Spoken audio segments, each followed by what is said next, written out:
ओम शांति। आज 10 मई 2023 है और प्यारे बाबा के साकार रूप से चले हुए मधुर महावाक्यों को स्पष्ट करेंगी आदरणीय आशा दीदी। ओम शांति दीदी। ओम शांति। बाबा ने कहा, मीठे बच्चे, तुम रूहानी सोशल वर्कर हो। तुम्हें भारत को स्वर्ग बनाने की सेवा करनी है, दुख धाम को सुख धाम बनाना है। प्रश्न है, संगम पर तुम ब्राह्मण बच्चे किस बात में बहुत एक्सपर्ट बन जाते हो? सभी मनुष्य आत्माओं की मनोकामना पूर्ण करने में अभी तुम एक्सपर्ट बने हो। मनुष्यों की कामना मुक्ति और जीवन मुक्ति पाने की है, वो तुम्हें पूर्ण करनी है। तुम सभी को शांति का रास्ता बताते हो। शांति कोई जंगल में नहीं मिलती, लेकिन आत्मा का स्वधर्म ही शांति है। शरीर से डिटैच हो, बाप को याद करो तो सुख शांति का वर्षा मिल जाएगा।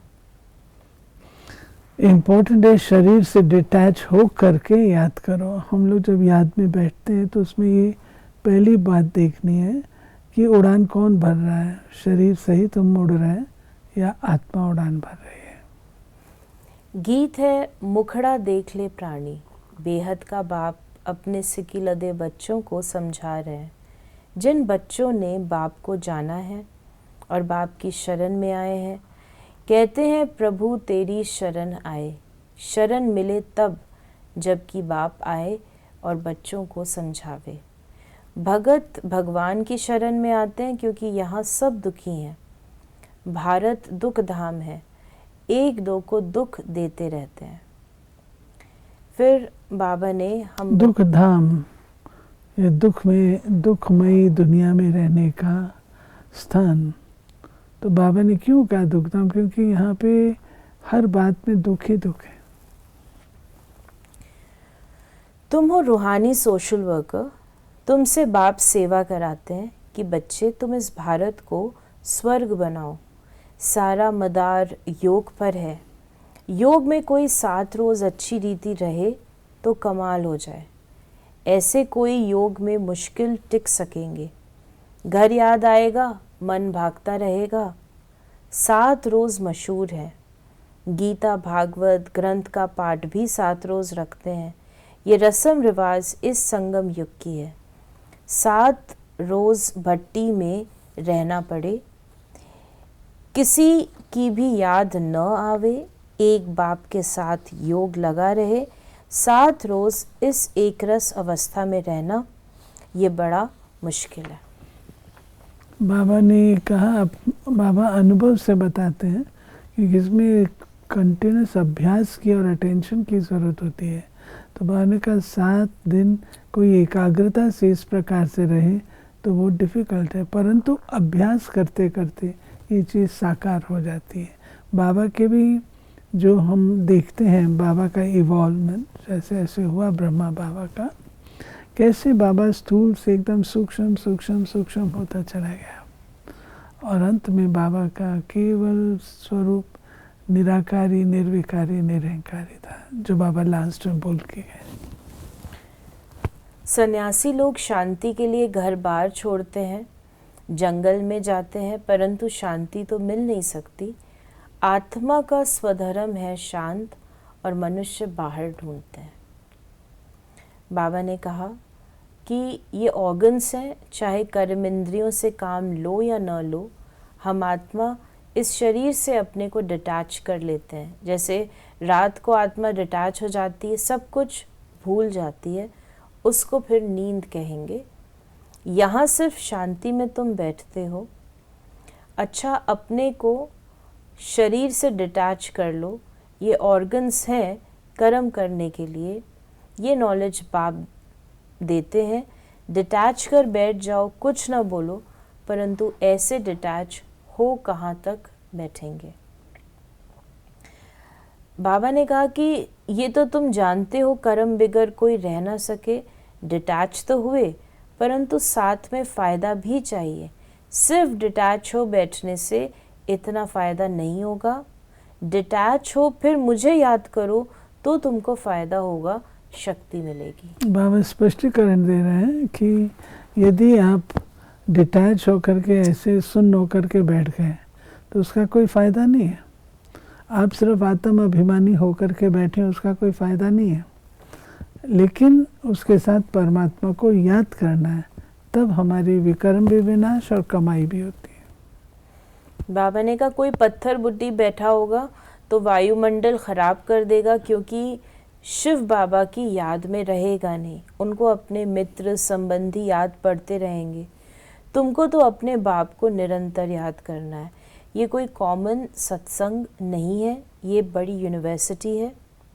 मेडिकल कॉलेज में कोई अनपढ़ आकर बैठे तो कुछ नहीं समझेगा, उनको तो अलाउ नहीं है, सिर्फ देखने से कुछ समझ नहीं सकेंगे। तो बाबा ने हम बच्चों को कहा ये यूनिवर्सिटी है मलेच्छ से स्वच्छ देवता बनने की। तुम बच्चे जानते हो आधा कल्प से माया ने दुखी बनाया है। भारत जितना दुखी और कोई नहीं है, भारत जितना सुखी भी और कोई हो नहीं सकता। बाप कहते हैं देवी देवता धर्म तो प्राय लोप होना ही है, तब तो मैं आकर फिर से नया धर्म स्थापन करूं। फिर बाबा ने हम बच्चों को कहा कि बाप कहते हैं, बाबा ने कहा कि वो रजोगुणी सन्यास है, वो पहले विकारियों के पास जन्म ले पतित बन जाते हैं, फिर पवित्र बनने के लिए घर बार छोड़ते हैं। बाप कहते हैं मैं नॉलेजफुल हूँ, नॉलेजफुल ब्लिसफुल, मेरे में ही फुल नॉलेज है। सूक्ष्म वतन, मूल वतन, स्थूल वतन और सृष्टि के आदि मध्य अंत की फुल नॉलेज तुम बच्चों को देता हूँ, जिससे तुम फुल बनते हो। देवी देवताएं बाबा बीज रूप होने के कारण से बाबा के अंदर सारी नॉलेज झाड़ की भरी हुई है जो बाबा देते हैं। बाबा ने हम बच्चों को कहा बाप आते हैं दुख धाम और सुख धाम के संगम पर। कलयुग अंत है दुख धाम, सतयुग आदि है सुख धाम। दुख धाम को बदल सुख धाम में बाप ही बिठाएंगे। इतनी ही समझ की बात है।